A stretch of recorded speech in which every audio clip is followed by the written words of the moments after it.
Hi folks, AG Squared here to share with you a hashtag property management holy shit moment. So here's what happened. For context, this situation deals with two homes I own and manage. One home, let's call it home 1, and the other one, home 2. In 5 to 6 weeks, home 1 was going to have one room become available for rent. It already had two other renters, with each one having a lease extending an additional 6 months or so. Home 2 was going to have a room become available as well. But this one had 3 other renters, each one having a lease that had at least 6 months remaining or so. And normally, 30 days before the room becomes available, I would begin to socialize its availability online. And because these homes are in such high demand areas, typically within 2 to 3 weeks, I would find someone that would sign a lease. And my policy is that once a lease is signed, the security deposit would have to be due within a week of signing. This just lets me make sure that that individual actually does plan to go ahead and actually fill their agreement per the lease. Well, in home 1, I had 2 people that had submitted an application and wanted to sign a lease for this room. I, of course, can only give it to one, so I chose the one individual that had applied for it first. And I ended up showing the other room in home 2 to the other individual.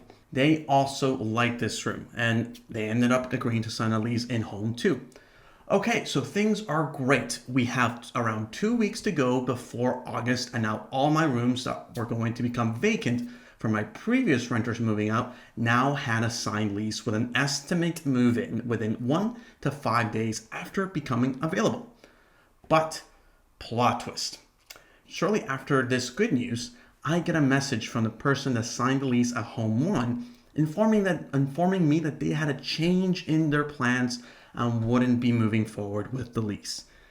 And within hours, I kid you not, I get a call from the other 2 renters from house 1, both which have an active lease into the following year, and they proceed to inform me that due to personal reasons, they would need to go through an early lease termination at the beginning of the upcoming month. Well, now I have 3 rooms that would become available instead of having 0 across these 2 homes. So in the moment, from afar, someone would see a composed, pondering individual like this. But inside my head, I was actually reacting like this.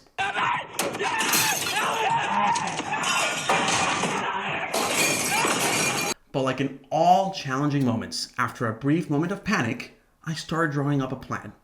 This is what I ended up doing that worked out for everyone.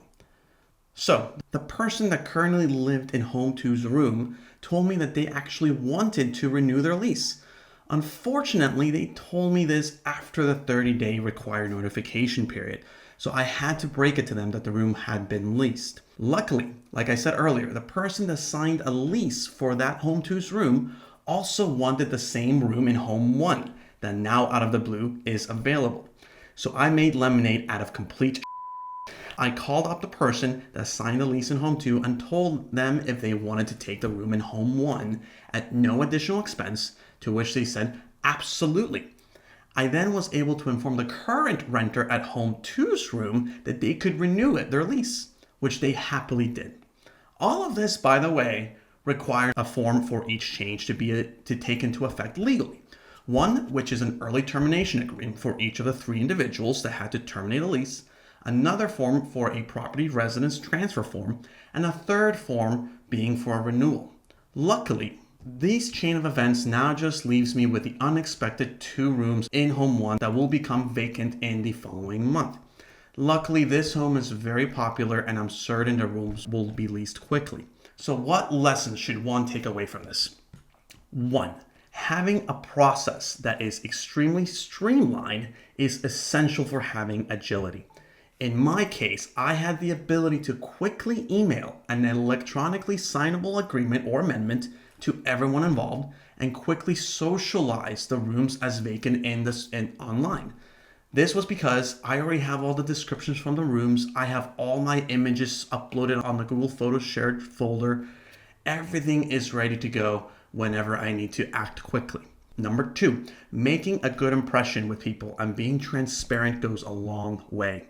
In this case, I was able to move things very quickly because the people trusted me when I explained the situation to them, and they were receptive in making changes like moving from one room to another one on a different house because I had everyone's best interest in mind.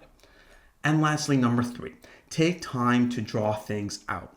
I literally had to take a pen and paper and draw out the situation, listing the various tasks I needed to do in order to navigate through this scenario. This helped me not feel overwhelmed in the moment because it gave me the ability to focus on one thing at a time. All right, team, so that's today's hashtag property management holy shit moment of the day. If you are interested in more content on real estate, DIY projects, finance, or technology, give my channel a subscribe. Thanks for tuning in. Until next time.